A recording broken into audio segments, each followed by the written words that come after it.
Well, Sidra, thank you for taking time to be on my podcast. Sidroth, merci d'avoir pris le temps d'être dans mon émission. About the glory. Récemment, nous parlions de la gloire.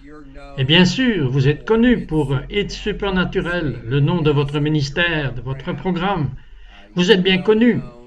Comment la gloire ou la puissance de Dieu s'intègre-t-elle dans cela et que voyez-vous arriver? And what do you see happening? Je crois que la gloire de Dieu sera le plus grand mouvement de l'Esprit de Dieu pour l'évangélisation de l'histoire. Et contrairement à d'autres mouvements de l'Esprit de Dieu, lorsque l'homme se met en travers, et c'est la façon dont je l'évalue, c'est un peu comme si le Saint-Esprit disait « au revoir ». Mais cela n'arrivera pas.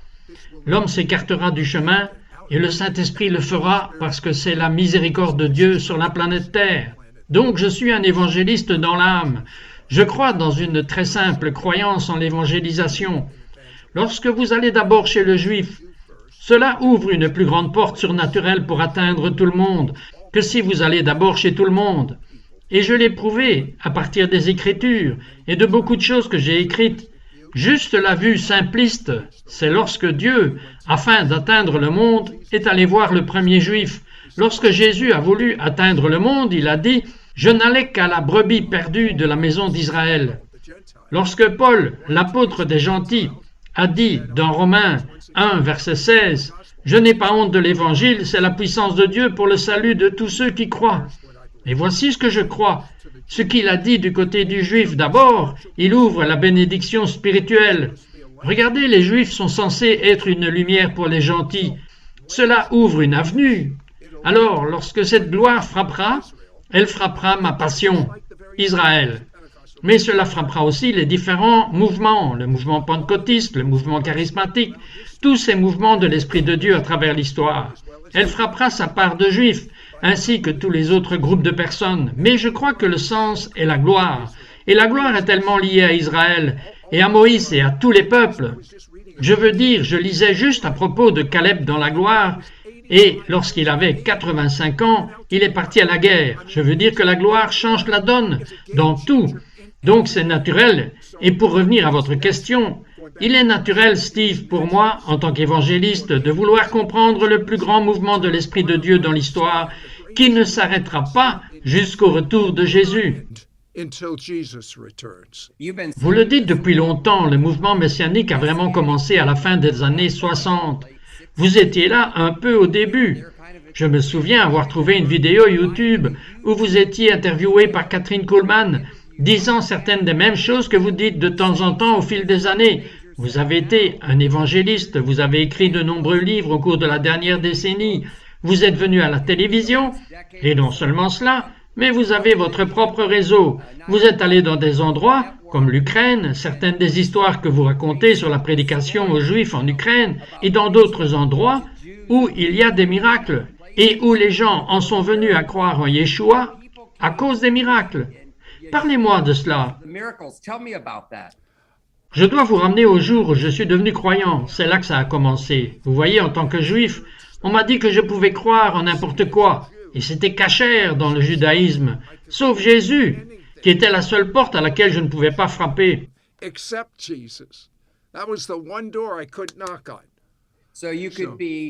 Donc vous pouviez être un juif hindou, un juif athée, un juif gay, quoi que ce soit, mais pas un croyant en Jésus.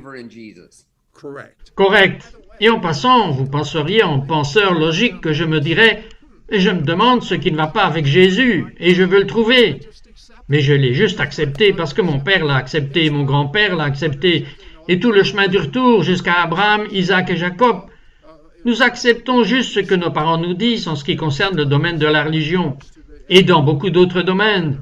Donc, il faut un fort mouvement de l'Esprit de Dieu pour qu'un juif croie en Jésus. C'est pourquoi je vous ai dit, Steve, et c'est ce qui m'est arrivé. C'était le pire jour de ma vie. J'ai été impliqué jusque par-dessus la tête dans le New Age. J'avais peur d'avoir un démon à l'intérieur de moi. Je ne savais pas comment le faire sortir. Et un ami chrétien m'a dit que si je prie Dieu au nom du Messie d'Israël, Jésus, je serai libéré.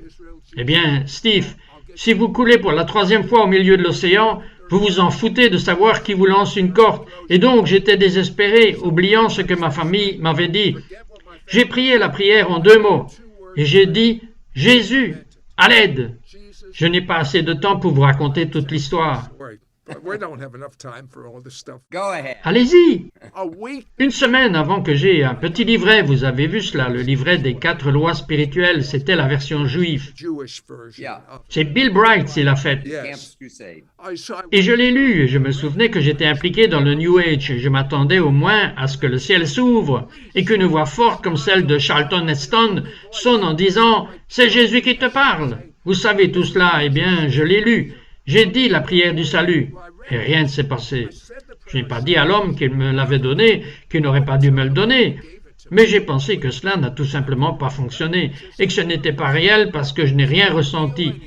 Mais une semaine plus tard, Dieu avait entendu cette prière, Dieu a compris que je me suis repenti de mes péchés, Dieu a compris que j'avais demandé à Jésus de me pardonner. C'est au-delà de ma porcherie pour dire quoi que ce soit au-delà de cela. Mais je n'ai rien ressenti et j'ai pensé que ça n'a pas fonctionné. Et puis la pire nuit de ma vie est arrivée. Je m'en fichais de savoir si je mourrais. La vie était trop dure. Vous savez, lorsque vous pensez que vous avez un démon à l'intérieur de vous, et vous voulez le faire sortir et que vous ne savez pas comment le faire sortir, et vous savez qu'aucun rabbin ne pourra vous aider, et vous n'irez certainement pas chez un chrétien parce que vous êtes juif. Je veux dire, il n'y avait nulle part où aller. Jésus, à l'aide! Et le lendemain matin, lorsque mes yeux se sont ouverts, je ne savais pas si je serais vivant ou pas. Mais quand j'ai ouvert les yeux, j'ai ressenti la présence de Dieu avec une telle intensité et un tel degré que si vous aviez dit, cite, « Je vous donnerai $1 million si vous voulez juste ne pas croire en Jésus », je vous aurais dit, « Vous plaisantez ? J'étais mort et je me sens vivant pour la première fois de ma vie. Je donnerais n'importe quoi pour avoir une relation avec Jésus. » Voilà comment cela a commencé. D'ailleurs, j'étais séparé de ma femme et de ma fille et j'ai entendu la voix audible de Dieu. Et Dieu a cité Malachie, que je ne me souvenais même pas d'avoir lu. Mais il a dit, « Je déteste le divorce. Retourne vers ta femme et ta fille. » Et vous savez ce que j'ai dit, Steve? « Yes, sir. Yes, sir. Yes, sir. » Je veux dire, il vient de me sauver la vie. Je ne ferai rien de court et je suis comme cela depuis. Mais je vous ai raconté cette histoire pour une raison. C'est que c'était ma première expérience de ma connaissance de Dieu, qui était ma première expérience avec la présence de Dieu, la gloire de Dieu. Et c'est alors que j'ai reçu mon onction. Et je ne l'ai même pas compris pendant de nombreuses années. Et mon onction était très différente. Et je n'en ai jamais entendu parler avant. Mon onction est pour un groupe spécifique de personnes. Ça commence à s'étendre maintenant aux gentils, mais c'était au départ pour les Juifs. Mon histoire préférée est celle de ma sœur et de mon beau-frère qui vivent en Israël. Donc j'ai eu environ 850 Juifs israéliens non sauvés qui sont venus à une mission que j'ai faite et j'ai fait une présentation de l'Évangile. Au déjeuner, le même jour, j'ai déjeuné avec ma sœur et mon beau-frère qui vivent en Israël. Et ma sœur m'a dit ce que seule une sœur peut dire.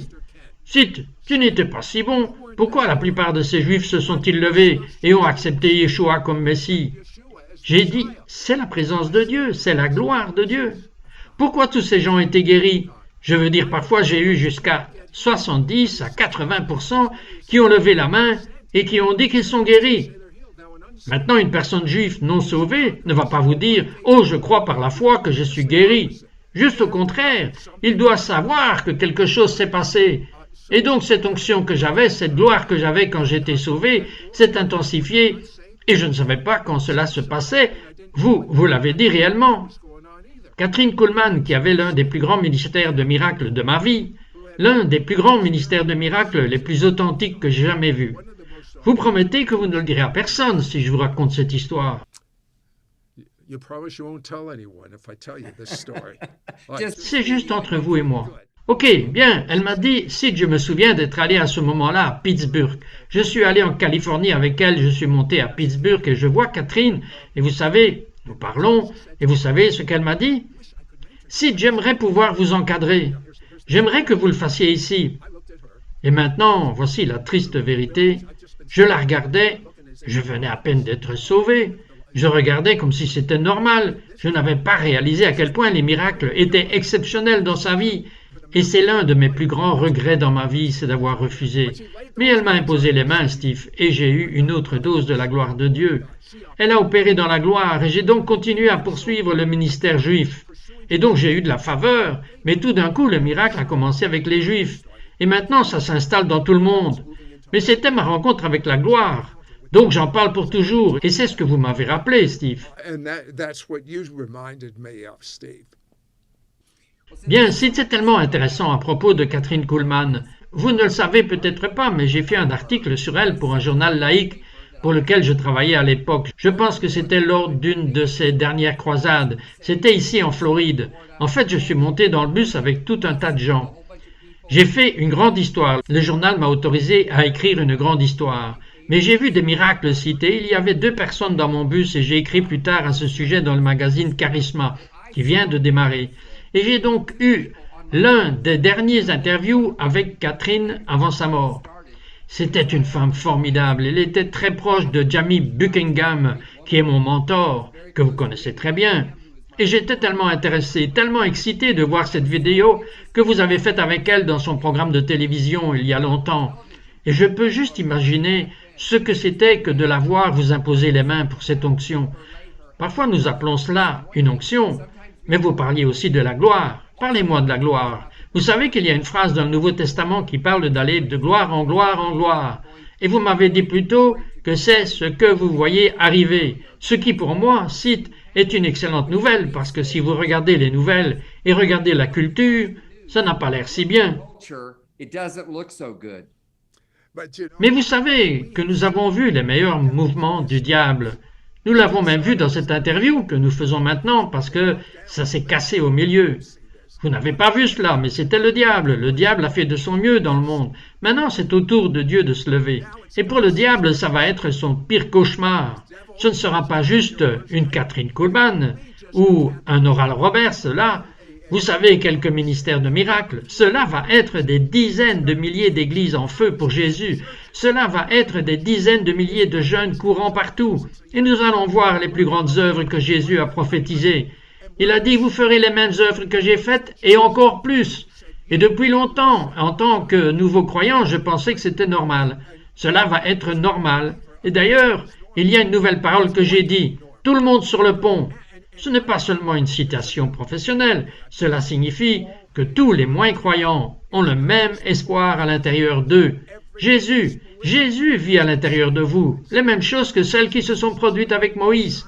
Et Jésus, et Paul, et Pierre, elles vont vous arriver. Cela va être le pire cauchemar du diable. Et bien que je puisse vous dire que ce qui se passe dans les nouvelles est mauvais, du Covid à l'Iran, à la Corée du Nord, à la Chine, à cette ancienne Union soviétique, je veux vous dire que si vous voulez parler de mauvaises nouvelles, tout le monde peut le faire. Mais je n'ai pas été appelé à promouvoir de mauvaises nouvelles. J'ai été appelé à promouvoir le roi des rois et le seigneur des seigneurs, le Dieu tout-puissant qui sert et règne, et Dieu est sur le point de répandre sa gloire sur toute chair. En fait, il y a un certain nombre d'écritures à ce sujet. Mais voici celles que je voulais partager avec vous dans cette émission. Saviez-vous que Dieu a le sens de l'humour, Steve? Il rit. Il l'a fait. Il nous a créés, vous et moi. De toute façon, laissez-moi vous dire ceci à partir du psaume 2, versets 1 à 4. Pourquoi ce tumulte parmi les nations, ces vaines pensées parmi les peuples? Pourquoi les rois de la terre se soulèvent-ils, et les princes se liguent-ils avec eux contre l'Éternel et contre son oint? Brisons leurs liens, délivrons-nous de leurs chaînes. Celui qui siège dans les cieux rit. Le Seigneur se moque d'eux. Il rit, je veux dire, et donc nous nous arrachons les cheveux et nous voyons ce qui se passe dans les nouvelles et nous parlons de politique et nous parlons de Covid et nous parlons d'armes nucléaires. Je veux parler de ce que Dieu est sur le point de faire parce que rien de tout cela n'aura d'importance quand la gloire de Dieu viendra. Et voici la différence. Quand cette gloire de Dieu viendra, ce sera la plus grande démonstration de Dieu le Père que le monde ait jamais vue. Parce que lorsque Dieu le Père se rapproche de l'humanité, si vous êtes dans le péché, vous n'avez pas besoin d'un évangéliste chaud qui vous dit de vous repentir de vos péchés ou bien vous allez en enfer. Vous reconnaîtrez, comme le prophète Isaïe l'a reconnu, ce qui était moi, je suis défait. Il y a un grand prophète d'Israël, il est venu dans la présence de Dieu le Père. Il a dit, la guerre, c'est moi, je suis défait, je suis un homme impur avec des lèvres impures, parmi des gens impurs. Je suis tout simplement impur. Et c'est ce que les gens voient, Steve. ils verront que nous devons nous repentir. Et non seulement nous allons nous repentir lorsque nous serons dans la présence de Dieu, mais nous allons marcher dans la sainteté biblique. Et nous allons être normaux, comme j'aime le dire, normaux, tels que c'est défini dans la Bible. Et nous allons voir non seulement de grands miracles, mais nous allons voir la prophétie qui va à l'homme et qui va disparaître. Et c'est la plus belle heure de Dieu. Il va entrer au premier plan. En fait, Steve, quiconque essaye de prendre la gloire de Dieu, je ne voudrais pas être à sa place. Je veux dire, je ne voudrais pas être à la place d'Ananias et de Saphira. Ce sera pire. Vous ne pouvez pas prendre la gloire de Dieu. Et beaucoup de gens, vous savez, comme je l'ai dit quand nous avons commencé, les premiers réveils, ils n'ont duré qu'un temps. Et l'homme s'est mis en travers. Cet homme ne pourra plus se mettre en travers. Ce sera trop dangereux. C'est le réveil de Dieu, ce n'est pas le réveil de l'homme. Ce n'est pas quelque chose qui prie et jeûne et obtienne la présence de Dieu. Il va déverser sa gloire sur toute chair. Et il parle dans Haggai chapitre 2, verset 9, de la gloire de cette dernière maison. Vous savez ce que c'est que cette dernière maison? Ce n'est pas le temple à Jérusalem. Cette dernière maison, c'est notre corps. C'est que vous êtes cette dernière maison, Steve. Je suis cette dernière maison. Ceux qui nous regardent sont cette dernière maison. Et quand cette gloire viendra sur nous, la gloire de cette dernière maison sera plus grande que la première, dit le Seigneur des armées. Et en ce lieu, je donnerai la paix. Le mot hébreu pour la paix est shalom, complétude. Nous allons être complets dans le Messie, dit le Seigneur des armées. Et puis Ésaïe a vu le jour où nous vivons, et je suis désolé. Je deviens sauvage parce que la présence de Dieu est si forte sur moi, Steve. Je suis content que ma femme n'est pas là, elle pourrait m'arrêter. Et vous ne pouvez pas. J'ai interviewé des centaines et probablement des milliers de personnes. Vous êtes l'une des personnes les plus faciles. Je dois juste vous aider à commencer. Vous vous interviewez vous-même. Vous avez une onction que j'admire tellement et vous touchez tant de gens. Mon onction est d'essayer de rendre compte de ce que fait l'Esprit Saint et d'encourager les gens à expérimenter cette puissance. Mais je vais mettre cela dans mon émission. Si j'apprécie tellement que vous m'ayez intégré, et alors que nous terminons cette courte émission, je veux vous donner le dernier mot. Voici le dernier mot.